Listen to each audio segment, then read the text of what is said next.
Najskuplja lekcija u tradingu nije pogrešan trade. Najskuplja lekcija je ona kad shvatiš da nemaš model koji te štiti od vlastitih odluka. Jer sami smo sebi najveći neprijatelji na tržištu. Znači, najskuplja lekcija je kad shvatiš da nemaš model koji te štiti od vlastitih odluka. Ja ga nisam imao i zato sam gadno stradao.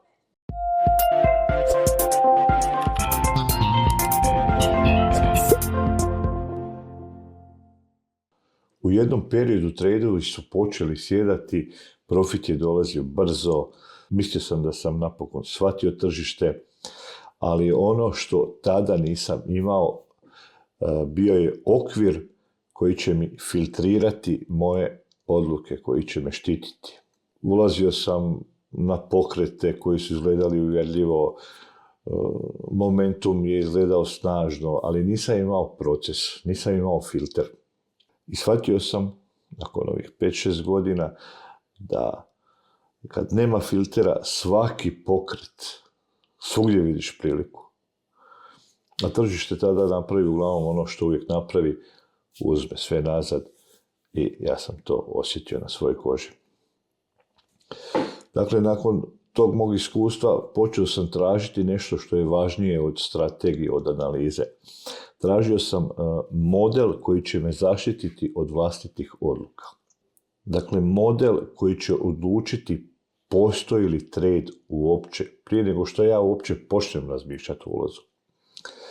I iz tog procesa koji stvaram unazad nekoliko godina i na kojem radim, nastao je i okvir koji danas koristim. Znači, to su 4 koraka kroz koja mora proći svaka moja ideja na tržištu. Prvi korak u modelu je kontekst. Dakle, prije nego razmišljam o tradu, moram znati postoji li uopće ideja. Cijena sama po sebi nije dovoljna. Ona pokazuje pokret, ali ono što mene zanima je snaga iza tog pokreta.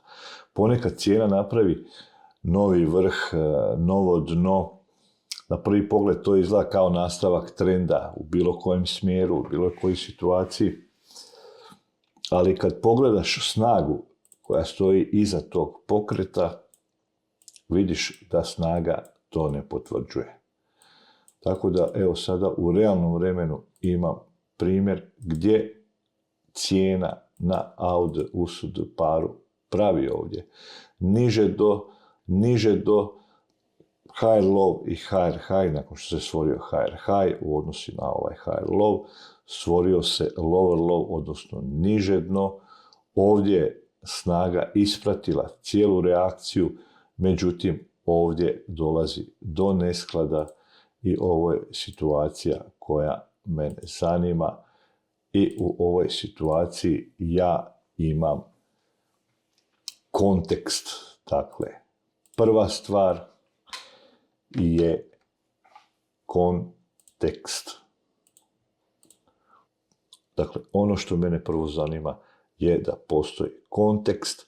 Kontekst je za mene nesklad koji se stvorio.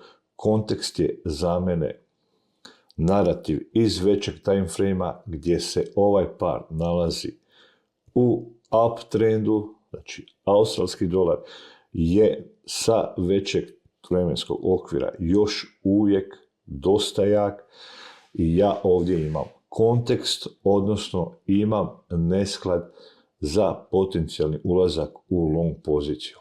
Prva stvar je kontekst.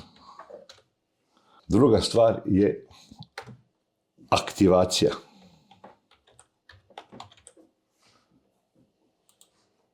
Kada postoji kontekst, onda dolazi i ovaj drugi, znači korak, to je aktivacija. Dakle, ideja sama po sebi nije trade. Trade nastaje tek kad tržište pokaže namjeru. I to se rijetko događa dok cijena juri. Najčešće dolazi nakon povratka, odnosno kada se vraća u područje, odnosno našu zonu interesa gdje struktura već ostavlja trag. Dakle, u ovom slučaju ja ću sada otprilike obilježiti nekakvu zonu interesa, znači ovo je prethodno dno, imamo novo dno koje snaga nije potvrdila, dolazi do nesklada, kontekst je prisutan kroz nesklad. Aktivacija dolazi tako što čeka povratak, jer upravo tada tržište pokazuje što zapravo želi napraviti. Znači, model čeka povratak. U ovom slučaju to bi bilo nakon što je cijena izašla iz zone, povratak u zonu interesa, dakle, i potom nastavak prema. Dakle, imamo kontekst, imamo aktivaciju koja još nije potvrđena i ono što je bitno za aktivaciju, aktivacija se po pravilu za mene ne smije dogoditi u azijskoj sesiji.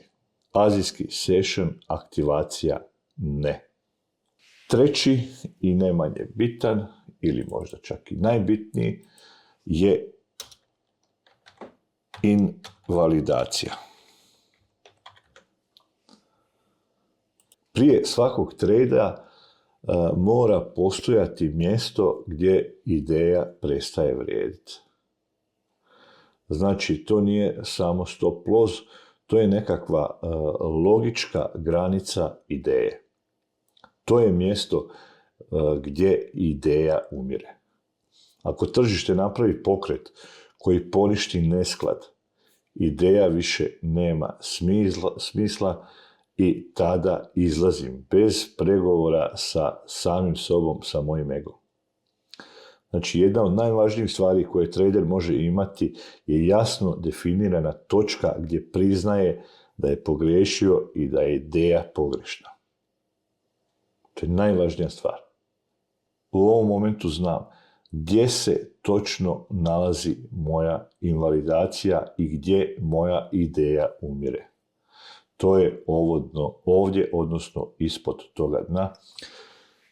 Sad sam na 15 minuta, tražim ispod dna eventualno gap koji može postojati još, što je maksimum što mogu dozvoliti cijeni da ide u kontrasmjeru protiv moga trejda, recimo da je to ova zona ovdje.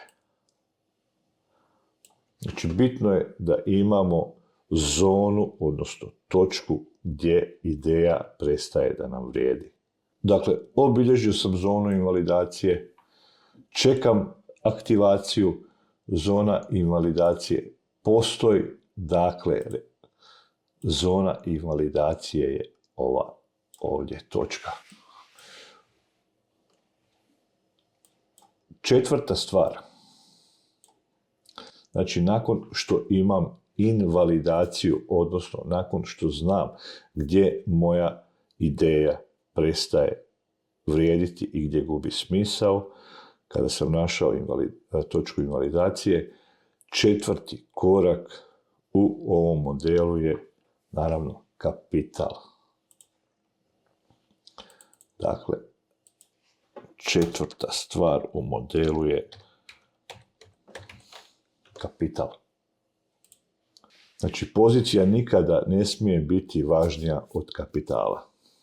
Ono što je bitno za invalidaciju, a to je mjesto gdje ideja umire, za kapital je važno imati metu, dakle mjesto gdje ciljamo i gdje bi cijena mogla doći i gdje ima smisla da dođe.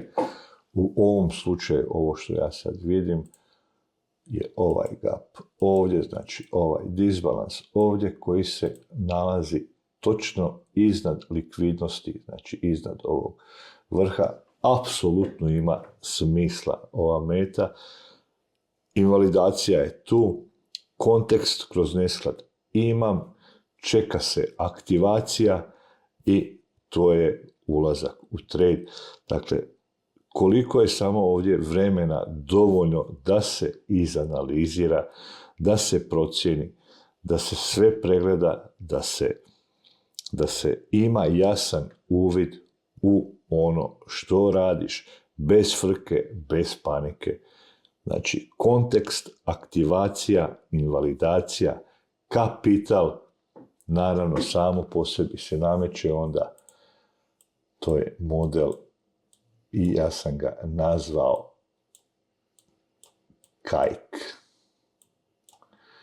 Ali nebitno kako se on zove, ono što je bitno da ovaj model stvara mirnoću u odlučivanju. Točan proces postoji i ovo jednostavno je zaštita protiv samog sebe. Što se tiče ove zadnje faze, odnosno kapitala, znači dok se čeka aktivacija ima točno dovoljno vremena da se pogleda da li postoji invalidacija, da li postoji meta, gdje je točka ulaska. Ako čekamo ovdje aktivaciju i povratak u zonu, ulaz može biti ovdje negdje. Otprilike, naravno, treba pratiti čart u momentu kad ulaziš i ući onda u pravom trenutku u trade. Dakle, kontekst, aktivacija, invalidacija, kapital. Uvijek tim redoslijedom. Znači, kajk nije strategija ulaza. To je okvir koji filtrira odluku. Jer tržište često izgleda kaotično. Ali kad počneš gledati snagu iza cijene, stvari postoje puno jasnije. Znači, cijena može izgledati uvjerljivo, ali ono što stvarno pokreće tržište uvijek je snaga iza nje. Cijena može da laže, ali snaga ne. Lijep pozdrav svima i čao.